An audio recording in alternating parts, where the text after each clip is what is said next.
Kasabay ng pag-anunsyo ng Vice Presidente sa kanyang planong pagtakbo bilang Pangulo sa susunod na eleksyon o halalan, nagbitiw naman ng maanghang na salita ang ilang mga mambabatas at ihinikayat ang ating Vice na harapin muna ang mga isyong kinahaharap nito. Si Carms Maglioan magbabalita rin ng live mula sa Batasang Pambansa. Carms?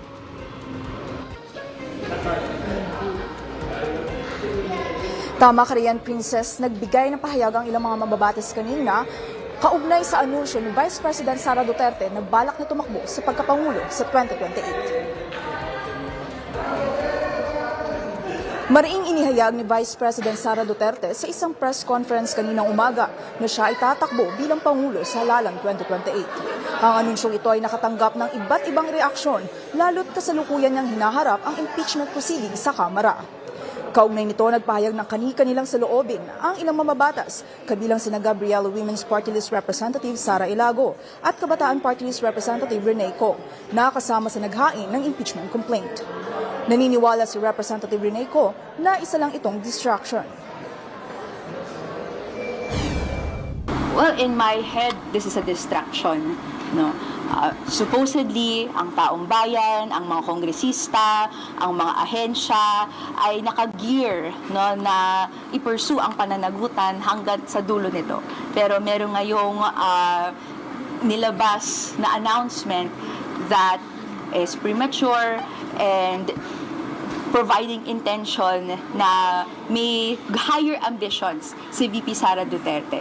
At this point in time, hindi ito ang tanong na dapat sinasagot ni VP Sara Duterte. No, ang tanong ay nasaan ang kinurakot na pera ng taong bayan? Paano ito ibabalik? At paano po kayo mananagot? Yun po ang dapat na tanong na isagot ni VP Sara Duterte. All else, gaya po ng pag-indicate ng higher ambitions, they are distractions po. Sinigundahan naman ito ni Representative Sara Ilago na nagsabing dapat unahing harapin ang mga isyong kaugnay ng impeachment complaint. Yan po yung mga batayan ng impeachment complaint na aming na-endorso.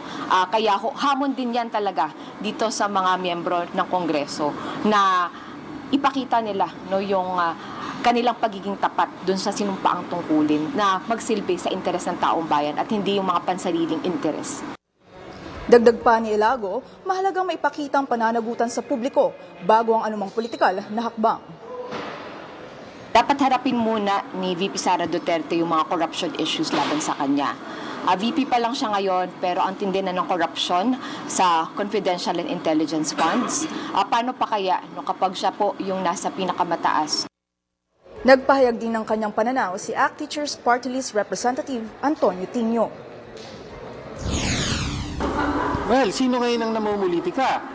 2026 pa lang, inanunsyo na tatakbo siyang presidente. So mukhang walang inatupag itong si Vice President Sara Duterte, kundi ang pamumulitika niya para sa 2028. No?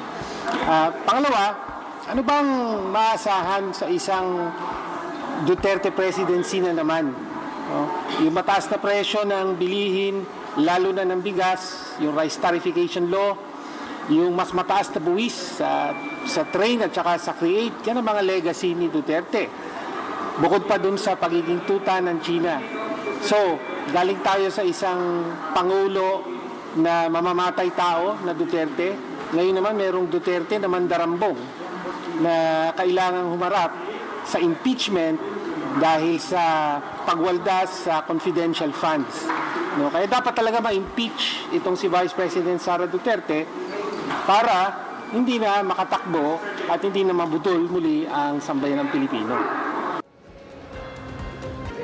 Samantala, ayon naman kay House Deputy Minority Leader Leila de Lima, karapatan ng sinumang opisyal na magpahayag ng planong pagtakbo, ngunit mahalaga ring matugunan ang mga aligasyong iniharap laban sa kanila.